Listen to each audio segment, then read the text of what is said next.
Hello friends, कैसे हैं आप लोग। मुझे उम्मीद है कि आप सभी लोग अच्छे होंगे और आप सभी लोग खूब मन लगाकर अच्छी तरह से पढ़ाई कर रहे होंगे। ठीक है। और दोस्तों, हम लोग पढ़ रहे हैं टेंस। ठीक है, आपको टेंस के विषय में बता रहा हूँ। ठीक। और इसके पहले वाले वीडियो में मैं आपको बता चुका हूँ, जो भी टेंस है उसके विषय में एक बार मैं आपको रिवीजन करा दे रहा हूँ। उसके बाद आज जो जिस टेंस के विषय में बात करेंगे उसको मैं बताऊँगा। ठीक है।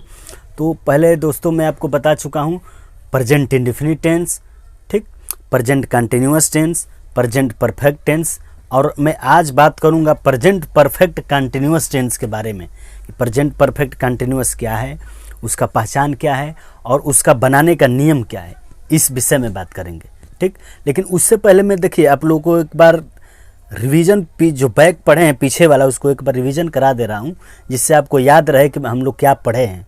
ठीक है। ये मत सोचिएगा कि ये बार बार मतलब पीछे वाला रिवीजन करा रहे हैं, ऐसी बात नहीं। मैं इसलिए रिवीजन करा दे रहा हूँ कि जिससे आपको पिछला याद रहे। तो पिछली क्लास में हम आपको बताए थे कि प्रेजेंट इंडेफिनिट का पहचान बताए थे, उसका नियम क्या है।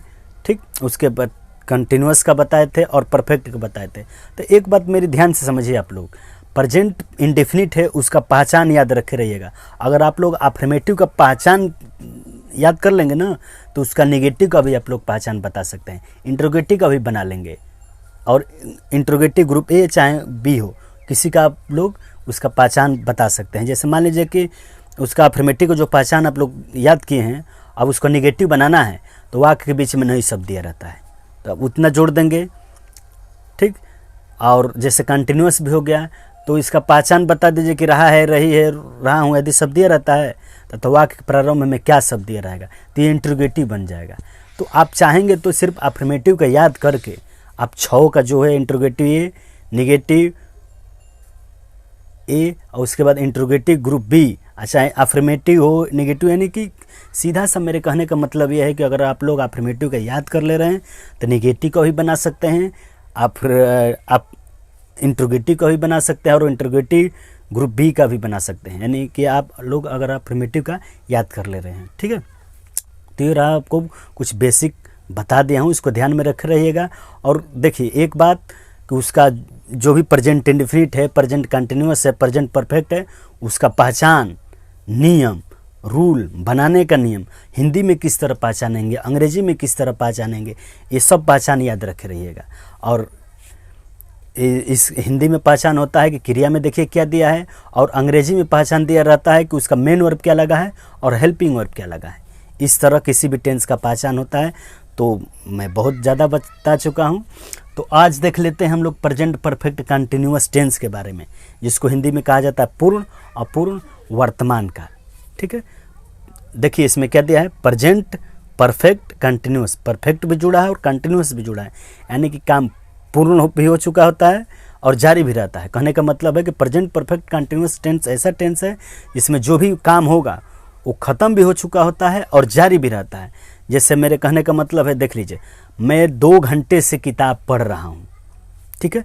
यानी कि मुझे किताब पढ़े हुए कितना देर हो गया, 2 घंटा हो गया, लेकिन उसके पहले मैं जो भी 2 घंटा से पहले जो भी किया हूँ उसको ख़त्म कर चुका हूँ, लेकिन मैं फिर भी अभी भी पढ़ रहा हूँ। ठीक है। मैं 3 दिन से लिख रहा हूँ, यानी कि 2 दिन में लिख चुका हूँ, मैं तीसरे दिन लिख रहा हूँ। तो इस टेंस को देखने के बाद ऐसा पता चलता है कि जो भी वर्क होगा, जो भी काम होगा, उसको समाप्त भी हो चुका होता है और जारी भी रहता है। जो भी सब्जेक्ट है वो उस काम को समाप्त भी कर चुका होता है और जारी भी रहता है। ये टेंस का ये पहचान है। और देखिए इसमें भी इसका पहचान देख लीजिए, आप लोग बता दे रहा हूँ कि इसमें काम समाप्त भी हो चुका होता है और जारी भी रहता है। ठीक है। ये आपको बताया हूँ। तो एक बात ध्यान रखे रहिएगा कि बस इतना ही आपको ध्यान रखना है कि जो भी हम सेंटेंस देखेंगे, जो भी वाक्य देखेंगे प्रेजेंट परफेक्ट कंटिन्यूअस टेंस में, तो इसमें जो भी वर्क होगा, जो भी काम होगा, वो समाप्त भी हो चुका होगा और जारी भी रहेगा। तो इसका एक बार पहचान देख लेते हैं कि इस टेंस के वाक्य के अंत में क्रिया में रहा है, रही है, रहा हूँ, रहे हैं आदि शब्द दिया रहता है। ठीक। तथा वाक्य के बीच में समय अवश्य दिया रहता है, जैसे 2 घंटे से, 3 दिन से, 4 बजे से, रविवार से, जनवरी से, यानी ऐसा समय दिया रहता है। तो देखिए कंटिन्यूअस में भी रहा रही लगा होता है, जो प्रेजेंट कंटिन्यूअस है उसमें भी रहा रही, रहा हूँ, रहे लगा रहता है। और जो प्रेजेंट परफेक्ट कंटिन्यूअस आप लोग देख रहे हैं उसमें भी रहा है, रही है, रहा हूँ आदि शब्द लगा रहता है। तो दोनों में अंतर क्या है, ठीक है, यानी कि प्रेजेंट कंटिन्यूअस टेंस और प्रेजेंट परफेक्ट कंटिन्यूअस टेंस में अंतर क्या है। तो अंतर समझिए, देखिए उसमें जो प्रेजेंट कंटिन्यूअस टेंस है उसमें समय नहीं दिया रहता है। जैसे मैं किताब पढ़ रहा हूँ, ठीक, मैं दौड़ रहा हूँ, वह खा रही है, तो इसमें समय नहीं दिया है कि कब से खा रही है, कब से पढ़ रहा है। लेकिन जो प्रेजेंट परफेक्ट कंटिन्यूअस टेंस होता है उसमें समय दिया रहेगा। जैसे मैं 2 घंटे से पढ़ रहा हूँ, वो 10 मिनट से खा रही है, वो 4 घंटे से दौड़ रहा है। तो यही फ़र्क है प्रेजेंट कंटिन्यूअस और प्रेजेंट परफेक्ट कंटिन्यूअस टेंस में, कि इसमें समय दिया रहेगा और जो भी वर्क होगा वो पूरी तरह से समाप्त भी हो चुका होगा और जारी भी रहेगा। ठीक, ये तो रहा इसका पहचान। और आप लोग यहाँ पे देख लीजिए उदाहरण जो भी दिया है, इसमें मैं साइड में हट जा रहा हूँ, इसको एक बार आप लोग देख लीजिए बढ़िया से, इसका जो भी पहचान है। तो इसका देख लीजिए अफर्मेटिव सेंटेंस का पहले कि काम समाप्त भी हो चुका होता है और जारी भी रहता है, इसका ये पहचान। और देखिए इसके नीचे लिखा गया है कि इस टेंस के वाक्य के अंत में क्रिया में रहा है, रही है, रहा हूँ आदि शब्द दिया रहता है तथा वाक्य के बीच में समय जरूर दिया रहता है। ठीक, जैसे 2 घंटे से, 3 दिन से, और भी समय दिया रहेगा, लेकिन सिर्फ उदाहरण के लिए मैं आपको बता दे रहा हूँ।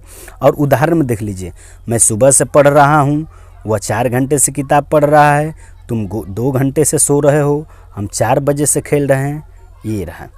ठीक है, तो आप लोग ये देख चुके हैं पहचान, इसका पहचान क्या है अफर्मेटिव सेंटेंस का। ठीक है, अब बात कर लेते हैं कि इसका अंग्रेजी बनाने का नियम क्या है, किस तरह हम लोग इसका अंग्रेजी बना सकते हैं, यानी कि जो हिंदी में सेंटेंस दिया है उसको किस तरह बना सकते हैं अंग्रेजी में। यानी कि सीधा से देख लीजिए अंग्रेजी बनाने का नियम क्या है। तो यहाँ पे देख लीजिए आप लोग लिखा है कि एक वचनकर्ता के साथ हैज बीन का प्रयोग करते हैं और बहुवचनकर्ता के साथ हैव बीन का प्रयोग करते हैं। एक वचनकर्ता कहने का मतलब है कि सिंगुलर सब्जेक्ट के साथ हैज बीन का प्रयोग करेंगे और प्लूरल सब्जेक्ट के साथ हैव बीन का प्रयोग करेंगे। और आई भी ध्यान दीजिएगा कि आई जो है, आई यानी मैं, वो भी बहुवचन है। ठीक है, तो आई को एक बार देखिए, मैं आई जो है, आई यानी मैं, इसको कन्फ्यूजन दूर कर दे रहा हूँ। जो प्रेजेंट इंडेफिनिट टेंस है उसमें भी आई बहुवचन होता है। ठीक, और प्रेजेंट परफेक्ट टेंस है उसमें भी आई बहुवचन होता है, और प्रेजेंट परफेक्ट कंटिन्यूअस टेंस में भी आई बहुवचन है। ठीक है, और जो कंटिन्यूअस है तो आई के साथ एम का प्रयोग करते हैं, लेकिन प्रेजेंट परफेक्ट कंटिन्यूअस टेंस में आई बहुवचन है, इतना ध्यान रखे रहेगा। तो यहाँ पे नियम बताया हूँ कि एक वचन करता रहेगा तो हैज बीन, और बहुवचन करता रहेगा तो हैव बीन का प्रयोग करेंगे। ठीक है, उसके बाद मेन वर्ब का एम भी मतलब एम भी मतलब एम मतलब मेन, अभी मतलब वर्ब। मेन वर्ब का फर्स्ट फॉर्म में आईएनजी का प्रयोग करते हैं, उसके बाद सिंस फॉर लगाएंगे, उसके बाद जो अन्य शब्द दिया रहेगा उसको लिख लेंगे। ठीक है, तो ये रहा अंग्रेजी इसका बनाने का नियम। और आप यहाँ पे देख लीजिए, आप लोग को सूत्र लिखा होगा कि सबसे पहले सब्जेक्ट लिखेंगे, उसके बाद हैज या हैव, उसके बाद बीन प्लस मेन वर्ब का फर्स्ट फॉर्म प्लस आईएनजी, उसके बाद ऑब्जेक्ट लिखेंगे, उसके बाद सिंस और फार। ठीक है, उसके बाद टाइम लिखेंगे। तो आप लोग सोच रहे होंगे कि सिंस और फार, यानी कि जो से लग रहा है ना कि 4 बजे से 5 बजे से पढ़ रहा हूँ, 2 घंटे से लिख रहा हूँ, जो से आ रहा है उस से की अंग्रेजी क्या है, सिंस फार। तो मैं आपको बता दूंगा कि सिंस का प्रयोग कहाँ करेंगे और फार कहाँ लगाएंगे, उसकी चिंता आप मत कीजिए। ठीक है, पहले सूत्र आप लोग देख लीजिए, उसके बाद मैं बता दे रहा हूँ आप लोगों को कि सिंस कहाँ जोड़ेंगे और फार का प्रयोग कहाँ करेंगे। ठीक है, यहाँ पे सूत्र जो दिया है उसको आप एक बार देख लीजिए अच्छी तरह से। ठीक, तो सूत्र में देख लीजिए एक बार फिर से, सब्जेक्ट लिखिए, उसके बाद हैज या हैव, उसके बाद बीन प्लस मेन वर्ब का फर्स्ट फॉर्म है आईएनजी प्लस ऑब्जेक्ट लिखेंगे, उसके बाद सिंस फार लगाएंगे, उसके बाद टाइम। तो देखिए अंत में टाइम दिया है, तो टाइम कहने का मतलब है कि जो समय दिया रहेगा ना कि 4 बजे से 6 बजे से, रविवार से, सोमवार से, शाम से। ठीक, उसके लिए हम लोग क्या करेंगे, लास्ट में टाइम लिखेंगे। ठीक, तो उदाहरण में देख लीजिए कि मैं सुबह से पढ़ रहा हूँ, I have been reading since morning. ठीक, वह 4 घंटे से किताब पढ़ रहा है, he has been reading a book for 4 hours. ठीक, तुम 2 घंटे से सो रहे हो, you have been sleeping for 2 hours. ठीक, यानी कि उदाहरण में देख लीजिए, जो सूत्र है ना उस सूत्र के अनुसार आप लोग बना लीजिएगा। ठीक, कि सबसे पहले सब्जेक्ट को रखिए, जो भी करता है उसको रख दीजिए। अब सब्जेक्ट के अनुसार कि वह एक वचन है कि बहुवचन है, उसके अनुसार हैज हैव बीन लगा दीजिए। उसके बाद जो उसमें क्रिया दिया है उसका फर्स्ट फॉर्म में आईएनजी जोड़ दीजिए, और यदि ऑब्जेक्ट दिया है तो ऑब्जेक्ट लिखिए। उसके बाद सिंस से फार लगाएंगे, कोई एक लगाएंगे। उसके बाद जो टाइम दिया है उसको लिख दीजिए, सीधा सा। ठीक है, तो ये रहा अफर्मेटिव सेंटेंस का जो भी बनाने का नियम है अफर्मेटिव सेंटेंस का। अब दोस्तों बात कर लेते हैं कि सिंस और फार का प्रयोग कहाँ करते हैं। जो सिंस दिया है तो उसको कब लगाएंगे, और फार का जो दिया है उसको कब लगाएंगे, इसको हम लोग ध्यान से देख लेते हैं। उसके बाद जो भी आगे होगा उसके विषय में देखेंगे। तो देखिए यहाँ पे लिखा गया है कि सिंस का प्रयोग निश्चित समय के लिए किया जाता है, यानी कि जो समय निश्चित है उसके लिए करेंगे। ठीक, तो निश्चित समय क्या है, सुबह से, शाम से, दोपहर से, ठीक है, रविवार से, जनवरी से, इस तरह का सेंटेंस दिया रहेगा। चाहे 4 बजे से, यानी कि देखिए सीधा से समझिए, अगर सुबह से दिया है कि मैं सुबह से पढ़ रहा हूँ, शाम से पढ़ रहा हूँ, दोपहर से पढ़ रहा हूँ, ठीक है, अच्छा 4 बजे, बजे जब भी लग जाए, चाहे कितना भी बजे, लेकिन बजे अगर लग रहा है तो समझिए कि सिंस लगाएंगे। ठीक, चाहे कोई दिन का नाम दे दिया कि रविवार से, शनिवार से, सोमवार से, तो यहाँ पे भी सिंस लगाएंगे। ठीक, ये हो गया। अच्छा, महीनों का नाम दे दिया रहेगा कि जनवरी से पढ़ रहे हैं, कि फरवरी से पढ़ रहे हैं, कि मार्च से पढ़ रहे हैं, यानी कि जो भी कार्य कर रहे हैं वो किस सन में कर रहे हैं, ठीक है, किस महीने में कर रहे हैं, ये हो गया। यदि अगर सन भी दिया रहेगा, जैसे 2020 दे दे, चाहे 1920 दे दे, ठीक है, चाहे 2010 दे, यानी कोई भी सन दिया रहेगा तो समझिए कि सिंस का प्रयोग होगा, यानी कि निश्चित समय के लिए, ये निश्चित समय है। ठीक, और फार का, ये तो रहा सिंस का प्रयोग, इतना दिया रहेगा, वो भी जो भी दिया है उसको देख लीजिए। अब बात कर लेते हैं फार का प्रयोग। फार मतलब इसका प्रयोग अनिश्चित समय के लिए करते हैं।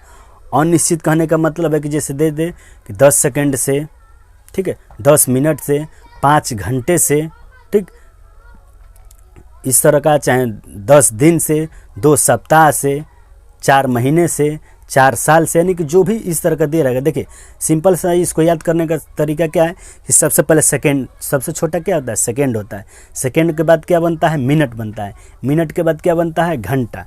ठीक है, घंटा के बाद दिन बनता है। दिन के बाद सप्ताह बनता है। सप्ताह के बाद महीना बनता है, और महीना के बाद सन, ठीक है, महीना के बाद साल बनता है। तो इसको याद करने का मैं ट्रिक बता दे रहा हूँ। ये रहा, तो इतना सब दिया रहेगा तो फार का प्रयोग करेंगे। तो मैं एक बार आप लोगों को साइड में हट जा रहा हूँ, आप लोग क्लियर देख लीजिए, मैं बता दे रहा हूँ फिर से देख लीजिए आप लोग। यहाँ पे जो दिया है, ठीक है, सिंस फार का प्रयोग में, ठीक, तो एक बार और देख लीजिए। सिंस का प्रयोग निश्चित समय के लिए किया जाता है, जैसे दिया रहेगा 4 बजे से, रविवार से, जनवरी से, चाहे 2020 से, ठीक, सुबह से, शाम से, दोपहर से, जन्म से, और भी जो भी दिया है उसको देख लीजिए इस तरह का। और फार का प्रयोग अनिश्चित समय के लिए किया जाता है।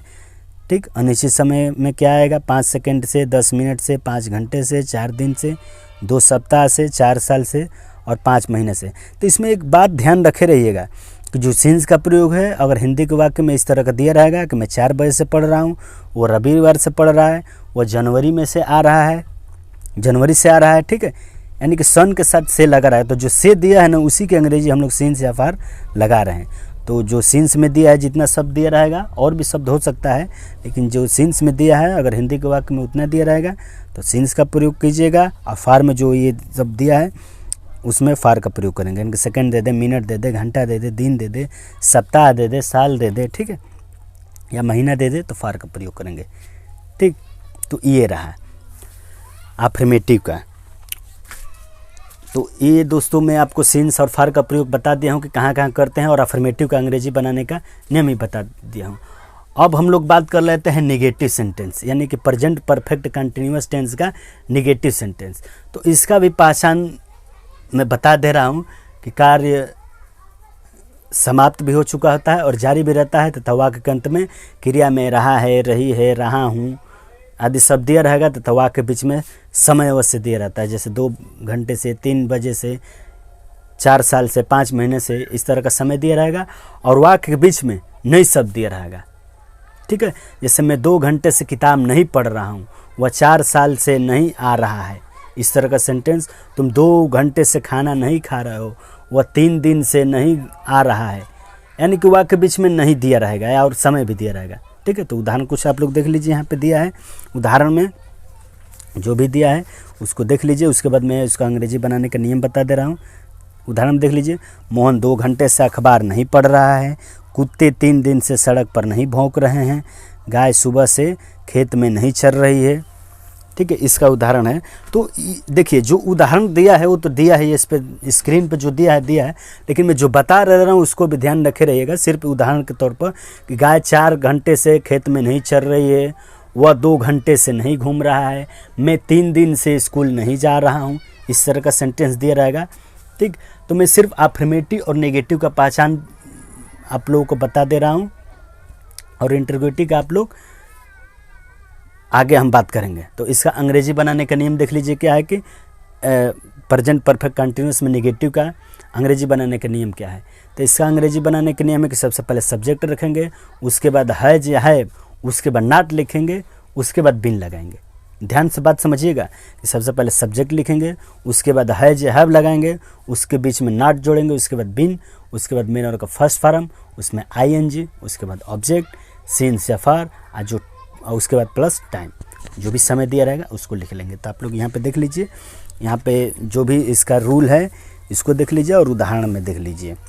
ठीक है, कि सबसे पहले आप लोग सब्जेक्ट लिखिएगा, जो भी सेंटेंस दिया रहेगा, उसके बाद है जो है सब्जेक्ट के अनुसार लिख देंगे, उसके बाद नॉट लिख देंगे, उसके बाद बिन, उसके बाद क्रिया का फर्स्ट फॉर्म में आईएनजी, उसके बाद ऑब्जेक्ट और सिंस या फॉर लिखेंगे, उसके बाद टाइम। जैसे मोहन 2 घंटे से अखबार नहीं पढ़ रहा है, Mohan has not been reading newspaper for 2 hours. ठीक, कुत्ते 3 घंटे से सड़क पर नहीं भौंक रहे हैं। ठीक है, the dogs have not been barking on the road for 3 hours. गाय सुबह से खेत में नहीं चर रही है। The cow has not been grazing in the field since morning. तो ये रहा अफर्मेटिव नेगेटिव सेंटेंस का। ठीक, अब बात कर लेते हैं, ये तो रहा नेगेटिव का, आपको बता दिया हूँ कि नेगेटिव और अफर्मेटिव, इसको ध्यान में रखे रहिएगा। अब बात कर लेते हैं इंट्रोगेटिव सेंटेंस ग्रुप ए के बारे में। ठीक है, इंट्रोगेटिव सेंटेंस ग्रुप ए कहने का मतलब है कि शुरू में क्या दिया रहेगा, क्या मैं 2 घंटे से किताब पढ़ रहा हूँ, क्या मैं 3 दिन से स्कूल जा रहा हूँ, क्या वह सुबह से खाना बना रही है, क्या बच्चे 3 घंटे से नदी में नहा रहे हैं, इस तरह का सेंटेंस दिया रहेगा। क्या राम 2 बजे से सो रहा है। ठीक है, तो इसका पहचान आप लोग पहले ही बता चुका हूँ कि अफर्मेटिव का याद रखे रहिएगा। उसके बाद वाक्य के प्रारंभ में क्या शब्द दिया रहेगा। कहने का मतलब है, जैसे देख लीजिए कि इस टेंस में कार्य समाप्त भी हो चुका होता है और जारी रहता है, तथा वाक्य के अंत में क्रिया में रहा है, रही है, रहा हूँ आदि शब्द दिया रहेगा तथा समय जरूर दिया रहता है। ठीक, और वाक्य के प्रारंभ में क्या शब्द दिया रहेगा, तो इसका पहचान आप लोग देख लीजिए। ठीक है, ये रहा पहचान इसका। और इसका वाक्य क्या होगा, वाक्य प्रारंभ में क्या शब्द दिया रहेगा। तो इसका अंग्रेजी बनाने के नियम देख लेते हैं कि सबसे पहले सब्जेक्ट के अनुसार हैज या हैव लगाएंगे, उसके बाद सब्जेक्ट, उसके बाद बिन, उसके बाद क्रिया का जो मेन वर्ब दिया रहेगा उसके फर्स्ट फॉर्म में आईएनजी, उसके बाद ऑब्जेक्ट, उसके बाद सिंस या फॉर। ठीक है, उसके बाद प्लस टाइम लिख देंगे। तो आप लोग देख लीजिए, यहाँ पे कुछ उदाहरण दिया है। पहले सूत्र एक बार ध्यान से देख लीजिए कि सबसे पहले हैज या हैव लिखेंगे, उसके बाद जो सब्जेक्ट दिया रहेगा उसको लिखेंगे, उसके बाद बिन लगाएंगे, उसके बाद जो मेन वर्ब दिया रहेगा। मेन वर्ब कहने का मतलब है कि जो उसमें दिया रहेगा कि रहा है, पढ़ रहा है, लिख रहा है, दौड़ रहा है, आ रहा है, वो मेन वर्ब है। ठीक है, उसके फर्स्ट फॉर्म में आईएनजी जोड़ेंगे, उसके बाद ऑब्जेक्ट लिख दीजिए जो उसका ऑब्जेक्ट दिया रहेगा, उसके बाद सिंस या फॉर लगा देंगे। और सिंस या फॉर कहाँ लगाते हैं तो आपको बताया हूँ। उसके बाद जो टाइम दिया उसको लिख दीजिए। तो उदाहरण में कुछ आप लोग देख लीजिए, क्या हम 2 दिन से स्कूल जा रहे हैं। ठीक है, क्या बच्चे 5 घंटे से फुटबॉल खेल रहे हैं, ये रहा, इसका ध्यान रखे रहिएगा। अब बात कर लेते हैं इसमें, अगर इसी में नेगेटिव दिया रहेगा तो नेगेटिव का आप लोग पहचान बना लीजिएगा। सिर्फ मैं इसका सूत्र बता दे रहा हूँ। ठीक है, अगर इसी में क्या में अगर नेगेटिव दिया रहेगा तो उसको देख लीजिए। क्या वह 5 महीने से स्कूल नहीं आ रहा है। ठीक, क्या मैं 2 घंटे से कपड़ा नहीं धो रहा हूँ। और भी मान लीजिए कि अगर दे दे, क्या वह 3 दिन से स्कूल नहीं जा रहा है। क्या बच्चे 3 घंटे से फुटबॉल नहीं खेल रहे हैं। यानी कि कहने का मतलब है कि क्या में नहीं दिया रहेगा। तो इसका सूत्र देख लीजिए कि सबसे पहले हैज या हैव लिखेंगे, उसके बाद सब्जेक्ट लिखेंगे, सब्जेक्ट तुरंत बाद नॉट लगाएंगे, उसके बाद बीन, उसके बाद क्रिया के फर्स्ट फॉर्म में आईएनजी यानी कि मेन वर्ब का फर्स्ट फॉर्म में आईएनजी, उसके बाद ऑब्जेक्ट लिखेंगे, उसके बाद सिंस या फॉर प्लस टाइम कर देंगे। ठीक है, तो यहाँ पे आप लोग देख लीजिए बनाया गया है। ठीक है, ये तो रहा। अब देखिए इंट्रोगेटिव और नेगेटिव ग्रुप ए का बता चुका हूँ। अब बात कर लेते हैं हम लोग इंट्रोगेटिव सेंटेंस ग्रुप बी के बारे में। ग्रुप बी कहने का मतलब है कि वाक्य के बीच में प्रश्नवाचक शब्द क्यों, कैसे, कब, कहाँ, कितना आदि शब्द दिया रहेगा। ठीक है, जैसे मैं तुम्हें 4 बजे से क्यों ढूंढ रहा हूँ, वह 2 बजे से कहाँ घूम रहा है, इस तरह का सेंटेंस दिया रहेगा। क्या बच्चे स्कूल क्यों जा रहे हैं, नहीं, इसमें टाइम दिया रहेगा। ठीक है, समझ में आ रहा? तो आप लोग यहाँ पे उदाहरण देख लीजिएगा, यानी कि इसमें टाइम दिया रहेगा। ठीक, वे सुबह से कहाँ जा रहे हैं, हम उसे 4 बजे से कहाँ ढूंढ रहे हैं, बच्चे 3 दिन से स्कूल क्यों जा रहे हैं, इस तरह का। यानी कि कहने का मतलब है कि ध्यान से देख लीजिएगा कि समय दिया रहेगा। ठीक ना, तो इसका अंग्रेजी बनाने का नियम है कि सबसे पहले इसका अंग्रेजी बनाने का नियम देख लेते हैं। ये जो भी उदाहरण बोला हूँ तो ध्यान दीजिएगा इसमें कि क्यों, कैसे, कब दिया रहेगा, समय भी दिया रहेगा और रहा रही दिया रहेगा। ठीक है, मैं जैसे 1-2 उदाहरण और देख लीजिए। बच्चे सुबह से कहाँ खेल रहे हैं, ठीक, तुम 2 बजे से क्यों आ रहे हो, इस तरह का सेंटेंस। ठीक है, वहाँ के बीच में प्रश्नवाचक शब्द क्यों, कैसे, कब, कहाँ दिया रहेगा। अब इसका अंग्रेजी बनाने का नियम है कि क्वेश्चन वर्ड कहने का मतलब है कि सबसे पहले जो प्रश्नवाचक शब्द क्यों, कैसे, कब, कहाँ दिया रहेगा उसकी अंग्रेजी लिखेंगे, उसके बाद हैज या हैव लिखेंगे, उसके बाद सब्जेक्ट लिखेंगे, उसके बाद बीन लगा देंगे, उसके बाद जो मेन वर्ब दिया रहेगा उसका फर्स्ट फॉर्म में आईएनजी, ऑब्जेक्ट लिखिए, उसके बाद सिंस फॉर, उसके बाद टाइम। यहाँ पे आप लोग देख लीजिए दिया है सूत्र में, एक बार ध्यान से देख लीजिएगा। क्यू डब्ल्यू यानी कि क्वेश्चन वर्ड, उसके बाद हैज या हैव, उसके बाद सब्जेक्ट, उसके बाद बीन, उसके बाद मेन वर्ब का फर्स्ट फॉर्म प्लस आईएनजी, उसके बाद ऑब्जेक्ट लिख दीजिए, उसके बाद सिंस फॉर प्लस टाइम। ये रहा।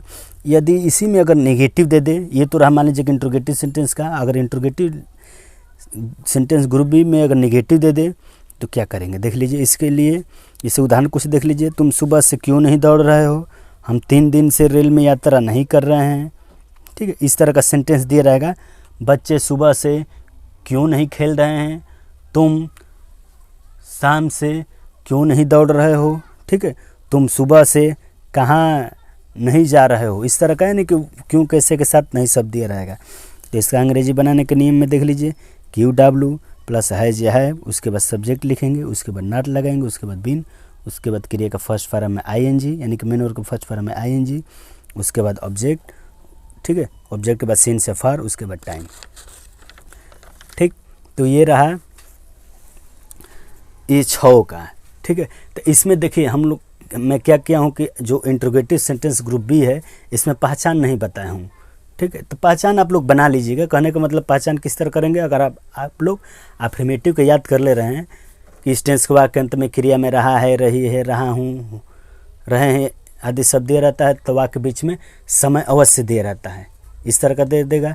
जैसे 2 घंटे से 3 घंटे से, और वाक्य के बीच में प्रश्नवाचक शब्द क्यों, कैसे, कब, कहाँ दिया रहेगा। ये इसका पहचान बन गया। ठीक है, और नेगेटिव का भी इसी तरह बना लीजिएगा कि वाक्य इतना जोड़ दीजिएगा, वाक्य बीच में प्रश्नवाचक शब्द क्यों, कैसे, कहाँ दिया रहेगा, और वाक्य बीच में नहीं शब्द दिया रहेगा। यानी कि अफर्मेटिव सेंटेंस का जो पहचान है उसको उतना कहने के बाद, बनाने के बाद लिख देंगे कि वाक्य बीच में प्रश्नवाचक शब्द क्यों, कैसे, कब, कहाँ दिया रहता है, तो वाक्य बीच में नहीं शब्द दिया रहता है। तो ये रहा, मान लीजिए कि आप लोगों को affirmative, negative, interrogative group A, interrogative negative group A, interrogative sentence group B और इंट्रोगेटिव नेगेटिव ग्रुप बी का सब बता दिया हूँ। पहचान, नियम और कुछ उदाहरण बताया हूँ।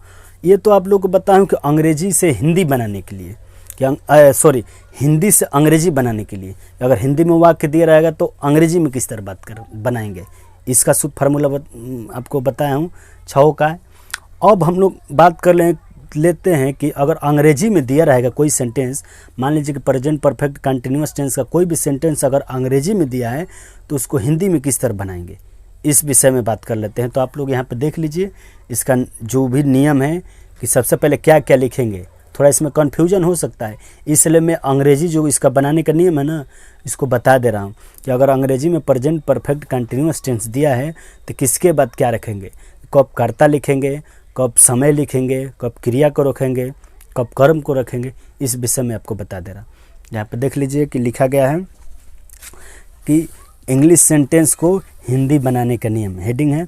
और इसमें सबसे पहले कर्ता लिखेंगे, यानी कि जो भी कर्ता दिया रहेगा उसको लिखेंगे, उसके बाद समय को लिखेंगे, उसके बाद कर्म को लिखेंगे, उसके बाद क्रिया को। तो यहाँ पे उदाहरण एक देख लीजिए कि he has been reading a book for 2 hours, ये हो गया। तो देखिए ही यानी कि कर्ता हो गया, तो पहले लिखेंगे वह, ठीक। अब उसके बाद समय, समय क्या दिया इसमें 2 आवर, यानी कि वह 2 घंटे से, इसमें कर्म क्या है, किताब है, तो पहले उसके बाद कर्म पढ़ेंगे कि वह 2 घंटे से किताब पढ़ रहा है, ठीक है। वह 2 घंटे से किताब पढ़ रहा है, तो कहने का मतलब है कि सबसे पहले कर्ता को लिखेंगे। कर्ता क्या दिया है, कर्ता दिया है वह, उसके बाद समय क्या दिया है इसमें 2 घंटे से, कर्म क्या दिया है कि किताब, उसके बाद क्रिया क्या दिया है कि पढ़ रहा है, ठीक है। तो ये हो गया। अब इस, ठीक, तो ये आप देखे हैं कि सबसे पहले क्या लिखेंगे, सब्जेक्ट लिखेंगे, यानी कि कर्ता जो दिया रहेगा उसको लिखेंगे, उसके बाद जो समय दिया रहेगा उसको लिखेंगे, ठीक है। उसके बाद जो कर्म दिया रहेगा उसको लिखेंगे, उसके बाद अंत में क्रिया लिखेंगे। समझ में आ रहा है? अगर अंग्रेजी में दिया है तो इसको हिंदी बनाने के बता दिया हूँ। ये तो अब समाप्त हो गया है प्रेजेंट परफेक्ट कंटिन्यूअस टेंस। और इस बात को ध्यान में रखे रहिएगा, ठीक है, कि अंग्रेजी में दिया रहेगा तो इसको हिंदी किस तरह बनाएंगे, एकदम बिल्कुल ज़रूरी है कि सबसे पहले सब्जेक्ट लिखिए, ठीक है। उसके बाद जो समय दिया है सुबह से, शाम से, दोपहर से, 4 घंटे से 5 बजे से, उसको लिखिए, ठीक। और उसके बाद जो कर्म दिया है तो कर्म को लिखिए, नहीं तो उसके बाद क्रिया लिख दीजिए, जो भी मेन वर्ब दिया रहेगा। ये रहा।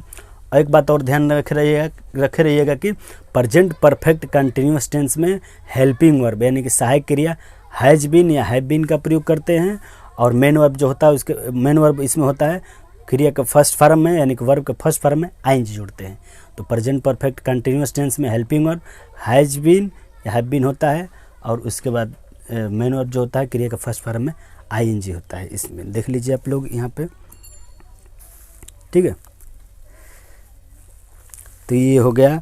आप लोग, मैं आशा करता हूँ कि आप लोगों को जो भी बताए हैं प्रेजेंट परफेक्ट कंटिन्यूअस टेंस के बारे में आपको अच्छी तरह से समझ में आया होगा, और आप खूब अच्छी तरह से इसको याद कर लीजिएगा, सूत्र फार्मूला पहचान, ठीक है।